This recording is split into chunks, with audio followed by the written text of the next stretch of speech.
Sometimes இந்த ஹஸ்பண்ட்களுக்கு வந்துட்டு இந்த எடிஷனல் அஃபேர் மேலே, இந்த சைடு அஃபேர்ஸ் மேலே வந்து அவ்வளோ ஒரு அன்பு இருக்குன்னு.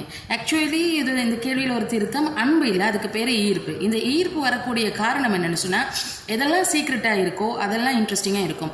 ஒரு சினிமா படத்தை எடுத்து பாருங்களேன், அதில் எல்லாமே ஆரம்பத்திலேயே தெரிஞ்சால் அழுத்து போயிடும், யாரும் அந்த படத்தை பார்க்க மாட்டாங்க. ஆனால் இந்த மாதிரியான கேரக்டர்ஸ் வந்து ஒரு த்ரில்லிங் சினிமா படம் மாதிரி ஒவ்வொரு நாள் ஒவ்வொரு விஷயம். அதாவது டெய்லி நீங்கள் பார்க்குற நாடகங்கள் வந்து ஒவ்வொரு நாள் ஒவ்வொரு விஷயம் மாதிரி, இவர்களும் ஒவ்வொரு நாளும் ஒவ்வொரு புது புது விஷயமா இருப்பாங்க. நீங்கள் உங்களுடைய திருமண பந்தத்தினை மெயின்டைன் பண்ணுறதுக்கு போடுற எஃபர்ட்டை விட அவங்க போடுற எஃபர்ட் அதிகம். அதாவது அவங்க வந்துட்டு என்ன செய்கிறாங்க, அவங்களுடைய பாடி, அவங்களுடைய மைண்ட், அவங்களுடைய வாய்ஸ், எல்லா விஷயத்தையும் டெய்லி அவங்க வந்துட்டு மெருகேற்றி கொண்டே அழகுபடுத்தி கொண்டே இருக்காங்க. நீங்கள் வந்து 24/7 ஒர்க் செய்து அதுலேயே அழப்படைஞ்சி களப்படைஞ்சி பிள்ளைகளை பார்த்து எனக்கு எங்கே மிஸ் டைம், எனக்கு எங்கே மிஸ் நேரம், 24 மணித்தேலுமே போதாமல் இருக்குது, எனக்கு அவ்வளோ வேலை அப்படின்னு சொல்லி நீங்கள் ஒர்க்குன்னு சொல்லி அதுலேயே டார்கெட் பண்ணுறீங்க. ஸோ உங்களுடைய ஹஸ்பண்டுக்கு அவங்க வந்து அவங்களுடைய கண்ணுக்கு அழகாக தெரியுறாங்க. அடுத்தது வந்து ரெஸ்பான்சிபிலிட்டி வைஸ் அவருக்கு எந்த ரெஸ்பான்சிபிலிட்டியும் இந்த சைட் கனெக்ஷன் மேலே எடுக்க வேண்டிய தேவையில்லை. காரணம் வந்துட்டு அவங்க வந்து அவங்களுடைய லீகல் பார்ட்னர் இல்லை. ஸோ எப்போ வேணாலும் அவங்க போகலாம், இதுக்கும் வரைக்கும் இருக்கலாம். ஆனால் நீங்கள் அப்படி இல்லை, நீங்கள் காலகாலமாக அவரோட இருக்க போகிறீங்கன்ற அந்த பேர்டன் அவருடைய தலையில் இருக்குது. அது எப்போ பேர்டனாக மாறுதுன்னு சொன்னால், நீங்கள் ஒவ்வொரு எக்ஸ்பெக்டேஷனையும் போட்டு அவரை நச்சரிக்கிற போது, அதாவது நீங்கள் சேடாக இருக்கிறீங்கன்னு சொன்னால் அவர் அந்த சேடை ஃபிக்ஸ் பண்ண ட்ரை பண்ணுவார்.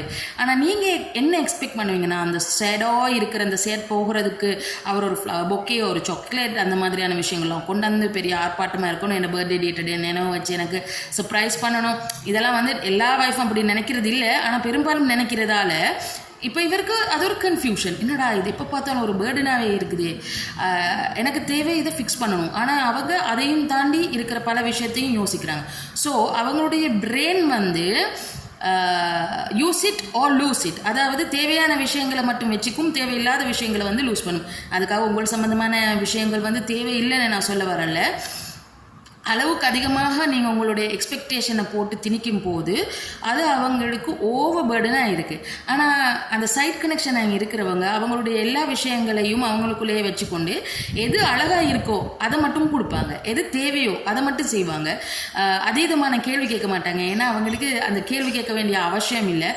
அண்ட் இந்த ரிலேஷன்ஷிப்பை எப்படி மெயின்டைன் பண்ணணுமோ அதுக்கான வேலைகளை மாத்திரம் பார்த்துட்ருப்பாங்க. ஆனால் நீங்கள் வந்து அதிகமாக கேள்வி கேட்பீங்க, டெய்லி உங்களுடைய இமோஷனை அவங்களுக்குள்ளே திணிக்க ட்ரை பண்ணுவீங்க. அவங்க உங்களை அண்டர்ஸ்டாண்ட் பண்ணாத போது அழுது ஆர்ப்பாட்டம் பண்ணி அதை ஒரு ட்ராமாவாக மாற்றுவீங்க. அண்ட் உங்களை நீங்களே பார்த்துக்க மாட்டீங்க, அதாவது ஃபிசிக்கலி, மென்டலி அண்ட் உங்களுடைய வாய்ஸ் டோன் முதற்கொண்டு எல்லா விஷயத்தையும் சொல்கிறேன். ஸோ நீங்கள் உங்களை அழகுபடுத்திட்டு உங்களை நீங்களே ஃபோக்கஸ் பண்ணிவிட்டு உங்களுடைய செல்ஃப் குரோத்தில் நீங்கள் கவனம் செலுத்திட்டு உங்களுடைய ஹஸ்பண்ட், பிள்ளைகள், வேலைகள் எல்லாத்தையும் அந்தந்த அமைப்பில் பார்த்துட்டு நீங்கள் இருக்கும்போது உங்களுடைய ஹஸ்பண்டுக்கே what a change, what a dramatic change, என்ன நடந்திருக்கு, என்ன ஆகியிருக்கு அப்படின்னு நீங்கள் ஒரு மிஸ்ட்ரி, நீங்கள் வந்து ஒரு ஒரு ஒரு அற்புதமான, ஒரு சுவாரஸ்யமான, ஒரு சீக்ரெட்டுகள் நிறைஞ்ச ஒரு பொக்கிஷமாக மாற போகிறீங்க. ஸோ ஒவ்வொரு நாளும் ஒரு புதிர், ஒவ்வொரு நாளும் ஒரு சுவாரஸ்யம், ஓகே, அது இருக்கும். ஆக சில ஹஸ்பண்டுக்கு நீங்கள் என்ன செஞ்சாலும் அது மாற மாட்டாங்க, அது அவங்களுடைய மைண்ட் செட். ஆகவே அவங்களுடைய விஷயங்களை வந்து அவங்களுடைய கெட்ட பக்கங்களை இக்னோர் பண்ணிவிட்டு அவங்களுடைய நல்ல பக்கங்களை எடுத்துகிட்டு நீங்கள் உங்களால் என்ன செய்ய முடியும், அந்த சேஞ்சஸை உங்களுடைய லைஃப்பில் அடாப்ட் பண்ணிவிட்டு இந்த லைஃப்பில் வந்து 1008 கேள்விகளை போடாமல் ஒவ்வொரு நாளும் அந்த 24 ஹவர்ஸுக்கு நீங்கள் என்ன செய்யணுமோ அதில் ஃபோக்கஸ் பண்ணி கொண்டிருந்தீங்கன்னு சொன்னால் நிச்சயமாக உங்களுடைய லைஃப்பும் சுவாரஸ்யமானதாக மாற வாய்ப்பு இருக்குது.